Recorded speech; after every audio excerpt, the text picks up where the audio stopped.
எல்லாருக்கும் வணக்கம். நான் உங்கள் லாஸ்ட் ஹவுஸ்லேருந்து பேசுகிறேன்.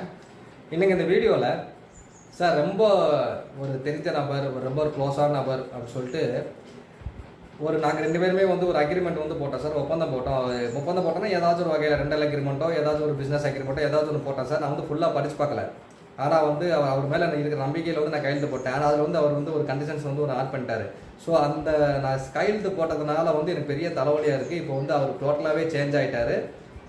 இப்போ கிட்டத்தட்ட நான் என்னுடைய அசட்டியோ ஏதாவது வகையில் இந்த டாக்குமெண்டேஷனால எனக்கு பெரிய பிரச்சனை ஆயிடுச்சு. இது லீகல் இஷ்யூ ஆச்சு. இதுலேருந்து என்னால் வெளியே வர முடியுமா, எதனால் இந்த மாதிரி ஆச்சு அப்படின்னு சொல்லி ஜாதகம் பார்க்க முடியும், நிச்சயமாக பார்க்க முடியும். ஓகேங்களா? எந்த ஒரு ஜாதகமாக இருந்தாலும் சரி, அந்த 3வது வீடு பார்த்தீங்கன்னா ஒப்பந்தங்களை குறிக்கக்கூடிய ஒரு வீடு. அந்த 3வது வீடு, அந்த 3ஆம் அதிபதி நல்லா வலிமையாக இருக்கும். ஓகேங்களா? அப்படி இல்லாத பட்சத்தில் 3வது வீட்டில் ஏதாவது பாவ கிரகம் உட்காந்துருக்கு. அதேமாதிரி லக்ன பாவியான ஏதோ ஒரு கிரகம் உட்காந்துருக்கு. சாதகமில்லா தசாபதியில் அந்த 3ஆம் இடத்துல உட்காந்து ஒரு கிரகம் நடத்திக்கிட்டு இருக்குன்னா, அந்த டைமில் நீங்கள் ஏதாச்சும் ஒப்பந்தம் போடுறீங்களோ, இல்லைனா ஏதாச்சும் அக்ரிமெண்ட்டில் கையெழுத்து போடுறீங்களோ, இல்லைனா யாருக்காச்சும் நீங்கள் ஜாமீன் கையெழுத்து போடுறீங்களோன்னு பண்ணிங்கன்னா கண்டிப்பாக அந்த சிக்கலில் மாட்டக்கூடியக்கான விதிகள் உங்களுக்கு வந்துடும். அந்த ஏண்டா கையெழுத்து போட்டோம், ஏண்டா அந்த அக்ரிமெண்ட் போட்டோன்னு சொல்லிட்டு நினச்சி நீங்கள் லைஃப் லாங் வருத்தப்பட்டு இருப்பீங்க.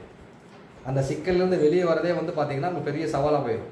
அதுக்கப்புறம் எப்போ உங்களுக்கு 14ஆம் அதிபதி தசையோ 14ஆம் அதிபதி புத்தியோ வருது, அப்போ தான் நீங்கள் அந்த சிக்கலேருந்து வெளியே வருவீங்க. அது வரதுக்கு இன்னும் ரொம்ப வருஷம் இருந்ததுன்னா அது வரைக்கும் அந்த சிக்கல் கண்டினியூ ஆகிட்டே தான் இருக்கும். இது ஒரு விதி. அதுக்கப்புறம் இந்த அக்ரிமெண்ட்டை சொல்லக்கூடிய கிரகங்கள் அந்த பேப்பர், அதாவது any papers, okay, any papers agreement எல்லாத்தையுமே சொல்லக்கூடிய கிரகம் புதன். இந்த புதன் யாரோட ஜாதகத்துக்கு ரொம்ப பலவீனமாக இருக்கோ அவங்க எல்லாமே எந்த ஒரு அக்ரிமெண்ட்டில் கையெழுத்து போட்டாலும் சரி, எந்த ஒரு ஜாமீன் கையெழுத்து போடுறா இருந்தாலும் சரி, உடனே ஒரு அவேர்னஸ் வந்துடணும். ஒரு தடவைக்கு 4 தடவை படித்து பார்க்கணும். அப்படி இல்லாத பட்சத்தில் அப்படி இருந்து உங்களுக்கு புரியலையா, தெரிஞ்சவங்ககிட்ட கேட்டு ஒரு நல்ல ஒரு லாயரை வச்சு கேட்டு இந்த அக்ரிமெண்ட் போகிறனால எனக்கு ஏதாச்சும் பிரச்சனை வருமா அப்படின்னு சொல்லிட்டு நல்லா விசாரித்து கையெழுத்து போட்டு அந்த அக்ரிமெண்ட்டை நீங்கள் இம்ப்ளிமெண்ட் பண்ணுறது ரொம்ப நல்லது. அப்படி இல்லாத பட்சத்தில் அந்த அக்ரிமெண்ட்னாலேயே நீங்கள் சட்ட சிக்கலில் மாட்டுறதுக்கான சாத்தியக்கூறுகளை இந்த அமைப்பு நிச்சயமாக உருவாக்கி விடுகிறது.